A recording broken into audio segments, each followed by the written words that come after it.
Hey, what's up, guys? It's Mr. North here, doing a little lab session for you guys, a little training day in the lab. I just wanted to talk about a few character-specific things that I found with Nemesis and Rocket Raccoon. That's the team I've been using. I like Nemesis because he has a lot of his normal moves. Whenever you stick him out, they're armored. Rocket Raccoon, he's just tiny. He's hard to hit, and his traps are really good to use with the Space Stone because you could pull people into them.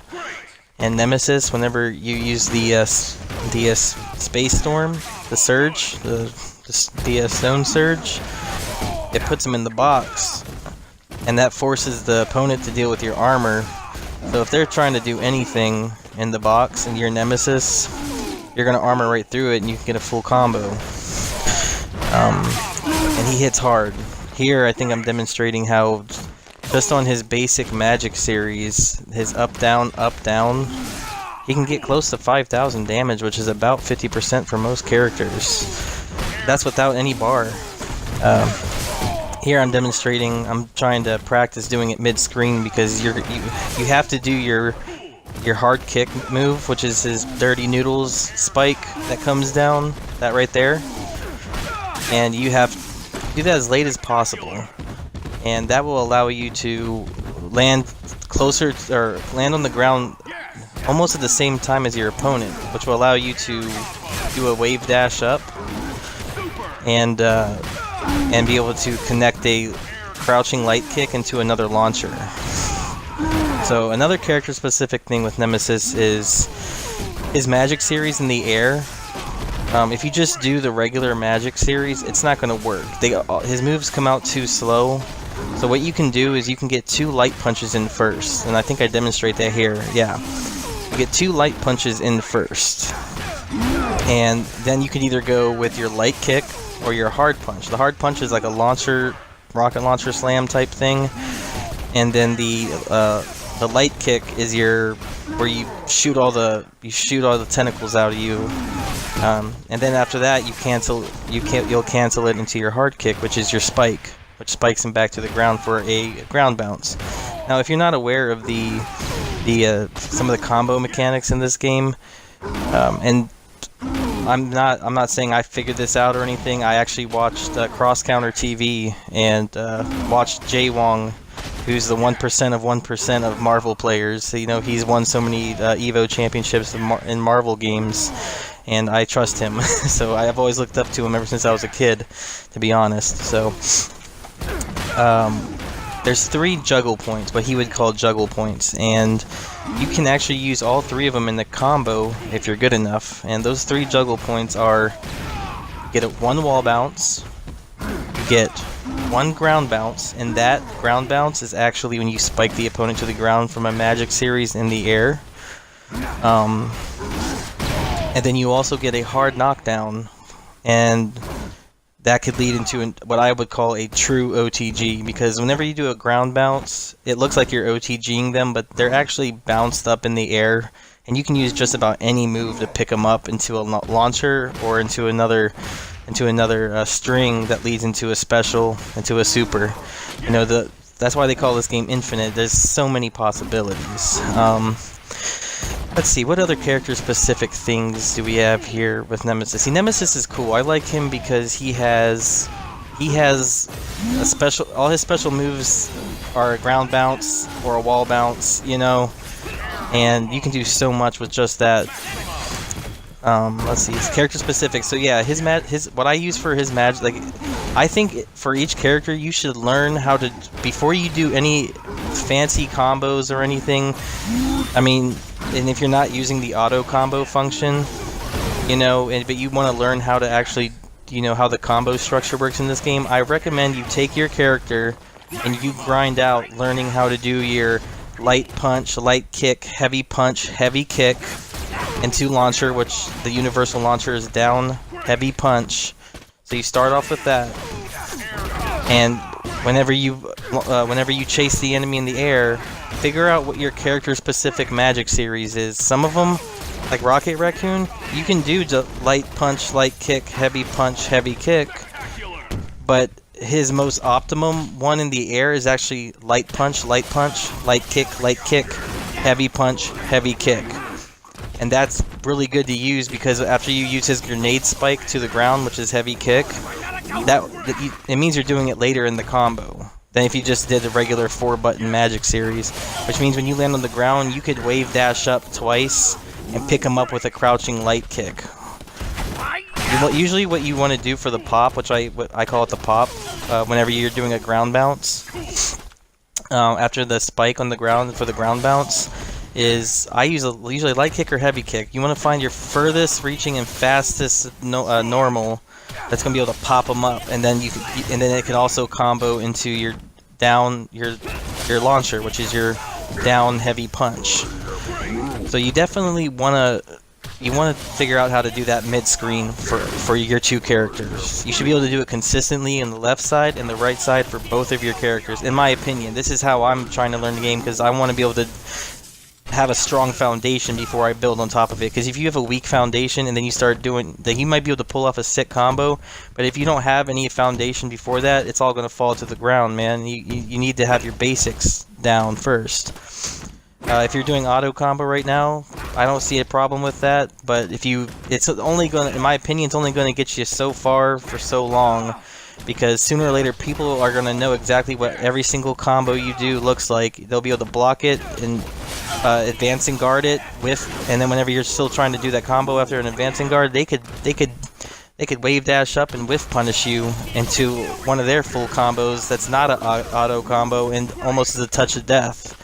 So, like I said, it's only going to get you so far, so long. And if you want to be a student of the game, I recommend you turn off all your accessibility options, which is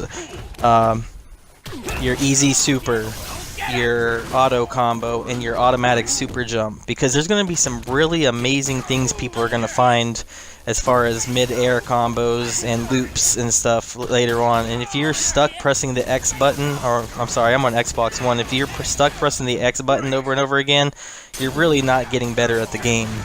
I mean, you can do that if that's how you want to play, but like I said, it's really not going to get you far for too long. If you want to be a student of the game, a student of the roster, you should learn how to do your basic Magic series. These are principles that Marvel has been founded on for such a long time. So, anyway, rant over about the accessibility options. But anyway, let's see, Rocket Raccoon, some of his specific things, which I love Rocket Raccoon, man, especially with the Space Stone, because you lay a trap down and the opponent's not expecting you to do, everybody uses Reality and Power Stone right now, but if you lay your traps down and you suck them into it and they're not blocking, or they're trying to throw something out in the middle of you doing that, you're going to get an easy hit confirm with his, I think it's called Angel Gift, or the Fire Trap. So, yeah, and I told you about his air series. When you get him in the air, it's light punch, light kick, hard punch, heavy kick to throw him back to the ground. You can do a dash up into your forward heavy punch, which is a little knife attack. I had a hard time doing it consistently. I have an easier time just wave dashing up twice, and then just hitting him with my light kick for another launcher. So that's for the mid screen. If you have him in the corner, you don't have to worry about wave dashing or anything. For you pad players out there, right now I'm learning on a pad because I don't have my arcade stick yet. I'm be ordering it here online soon. I'm gonna get a Razer Aatrox, and for the Xbox, I'll let you guys know how it is. I'll do a little review on it for you, but I forgot what brand of converter you can buy, so if I ever get a PS4, I could, use it on PS4 too. My brother, Andrew, aka Gunlot, he got a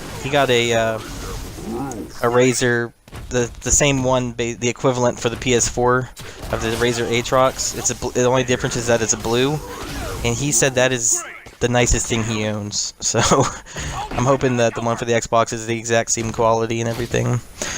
Somebody told me a square gate for your arcade stick might be beneficial for this game, because it's all about movement in this game. You have to figure out your character's specifics, like what do the special moves do? What is your character's special moves doing? Like, where are they placing the opponent on the screen? And are you going to be able to maneuver to that area in time with either a special move or one of your normals or a super? Or are you going to be able to use special maneuverability options such as a wave dash or a hyper hop? Alright, sorry, here's my next little training session here. Yeah, and that's because this game really gives you so much freedom. I call it a combo canvas. It's a blank slate, man, and then you have a whole palette full of tools to build some very beautiful things. But for you pad players out there, if you're wondering what kind of setup I'm using on my controller to be able to wave dash consistently, backwards and forwards, I have my trigger, my right trigger, set to, and this, if you're on PS4, this will be your R2 button. And I use the triggers because I'm not a fan of the bumpers. My hands naturally sit on the triggers, so, but you can switch it around. But I use the right trigger, or R2, for both heavy punches. This is going to allow you to this is going to allow you to dash up. You can just press it, dash, dash, dash, you know what I mean? And for each character, you can figure out your rhythm. Before you even learn how to wave dash, figure out what your rhythm is. Just a dash, dash, dash, dash, over and over again. Some characters, it's dash, dash, dash, dash, dash. Some characters, it's dash, dash, dash. You gotta figure it out. It's character specific. So then after you learn that pattern with your trigger press, all you gotta do is tap down. And I'm not using D-pad for this game, just because the Xbox Ones, I just don't feel as functional with it, very functional with it, and I feel like I'm gonna wear it out way too quickly. So I'm using the analog stick, and it's working nice for me as far as maneuverability options. So get that, you can get that down. So then after you figure out your dash speed, you dash down, crouch to cancel, and then dash down, dash down, dash down, and you'll be able to move around the screen like crazy. So, if I was on arcade stick, I probably actually would just use the 2 punch buttons because it would be easy to tap them at the same time. But whenever you're on a pad, let's face it, all of our thumbs aren't giant. Sometimes it's not easy to press both punch buttons at the exact same time, and then guess what? You whiff a move, and then you get full comboed for it. So there's no harm. I don't think there's any harm in macroing for the pad. It's not part. I don't believe that's part of the accessibility options. All the Marvel games before this have had that option. Yeah, because if you can't afford a stick, I think this is probably one of the easiest Marvel games to learn on a pad. There's no Shoryuken motions, which is down, down, forward, down. I'm sorry, forward, down, down, forward, which looks like a Z. There's none of that. There's just quarter circle forward, quarter circle back, half circle forward, half circle back, and I think what they replaced the Shoryuken motions with was like a down down punch or something. And it's a little accessibility option, but I don't think it changes the gameplay too much. Like I said, I think they geared this game towards people who can't afford arcade sticks, and I'm kind of happy they did because it's going to help people get into the fighting game community, which is another topic I wanted to bring up. As far as the OG players thinking that being spoon-fed how to play is just not the right way to go.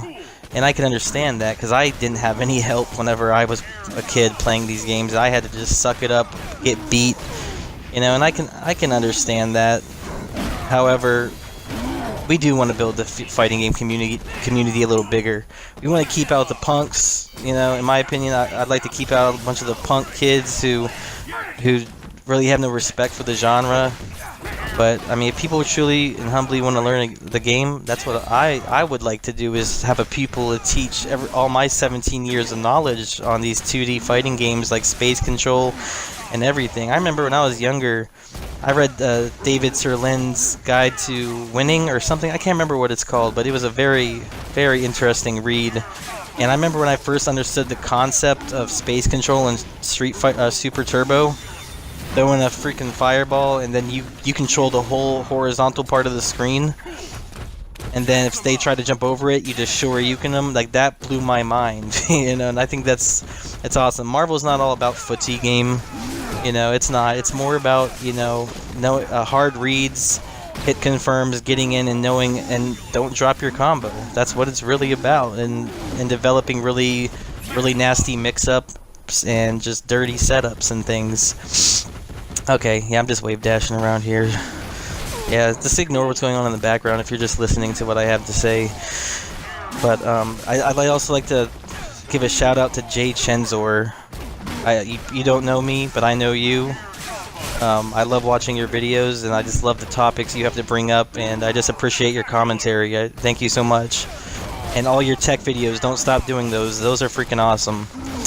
But right here, I'm just trying to figure out some of the ways that Nemesis can just combo, man, like just different things, because I know you can. What I want to do is after I can't, because I can get about 50% with him by himself, you know, consistently. I'm trying to figure out how I can do a couple of these rockets, smash him in the face with these rockets, and then do one more boot to the face, cancel it into his punching super, the grown man punch super, and just whenever they fly off the wall, I want to tag, like as they're flying off the wall, I want to tag in Rocket Raccoon, dash back 3 times, 2 or 3 times, and lay a flame trap. And I have yet to be able to get it to connect, and you know. But after they fly off the wall, I'm seeing if they can land into it, kind of like I just did right there. But yeah, there we go. Oh, see, I missed the pop right there, and that's why I always try to use the light kick or whatever they can use for a pop as an insurance policy. Because if you miss the launcher, you're fully open to punish, man. What else I wanted to talk about here, man? Let's see. Yeah, so I think if you're a beginner and you want to be a student of the game instead of just auto-comboing your way into an easy super, which here on the Xbox would be XXXXXXXXXYB. Like, if you want to learn how to do stuff besides that, you know, and actually learn how to play a fighting game like the way it's meant to be played, then I think you should start off with learning your magic series. First, start off. You can start. Don't be afraid. Don't feel like you suck just because you're doing it in the corner first. It's easier to do in the corner, so you should be able to do your magic series into a launcher, jump up, do another magic series, and like I said, character specific. It will change. Spike them back down, and then land with them, and then do a light kick or whatever you can to pop, and then do another launcher, send them back in the air. Repeat another magic series, and then spike them back to the ground, and that should be a hard knockdown. And I don't know if you can combo after that yet. I thought that I might be able to tag in a character and OTG them. I have yet to figure out if that's just the end. Like if there's too much hit decay going on for that to be even possible. Because by the end of it, the hit decay, you have so little hit stun on the opponent to keep hitting. They'll flip out or tech out. Yeah, learn how to do that mid-screen in the corner, mid-screen and into the corner on left and right side. Learn how to do that, because if you can do that consistently, you can win matches just by knowing how to do that without even knowing a super or even a special. Like honestly, you really can. If you can get that consistently, and then imagine like just the damage you can cause when you start adding in specials and tags and everything. Another little thing I'll touch on is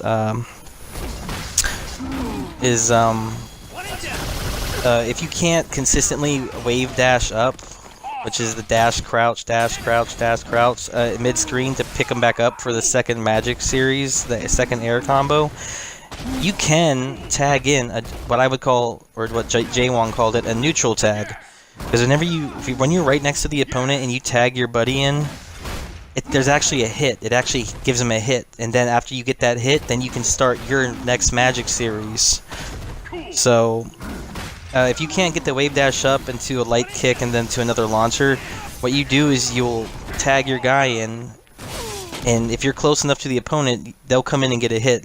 Don't press your controller, because if you do a tag and then move your control stick while he's tagged in, it won't come in as a neutral tag. He'll either walk backwards or forwards or do a jump depending on which way you're pressing it. See how I hit him right there? That's a neutral tag. Now if you're far away from the opponent, like if you're away from him and do a neutral tag, your guy will just come in come up like right to you or right in front of you. So keep that in mind. That's a little tip they didn't really tell you in the training mode or mission mode.